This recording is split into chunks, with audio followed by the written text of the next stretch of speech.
Presiden Rusia Vladimir Putin memerintahkan peningkatan produksi drone tahun ini yang digunakan dalam invasi Ukraina menjadi 1,4 juta atau sekitar 10 kali lipat dari produksi tahun lalu.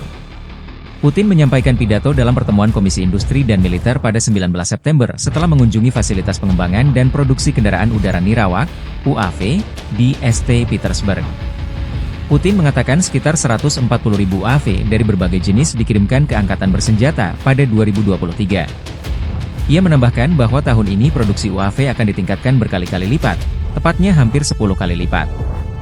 Putin juga menyebutkan perlunya meningkatkan kinerja tempur UAV, termasuk melalui penggunaan kecerdasan buatan. Untuk mempercepat pengembangan dan pembuatan drone, ia berencana mendirikan 48 pusat penelitian dan produksi khusus di seluruh negeri paling lambat 2030. Drone Zala salah satu senjata yang jadi momok pasukan Ukraina di medan perang.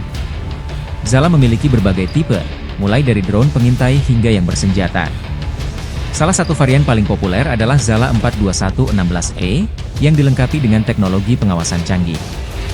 Drone ini mampu terbang hingga ketinggian 5.000 meter dengan daya tahan terbang mencapai 12 jam, menjadikannya alat penting dalam pengintaian taktis. Tak hanya unggul dalam segi pengintaian, Zala juga memiliki sistem drone tempur yang mampu membawa muatan senjata ringan. Kemampuan ini membuatnya sangat diminati oleh militer Rusia untuk melakukan serangan presisi tinggi tanpa perlu mengerahkan pasukan di lapangan. Varian Zala yang dilengkapi dengan sistem penargetan laser mampu menghancurkan target dengan akurasi yang tinggi. Drone Zala diproyeksikan akan menjadi aset strategis Rusia di masa depan, sejalan dengan ambisi negara tersebut untuk tetap menjadi kekuatan militer global.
Download Tribun X sekarang.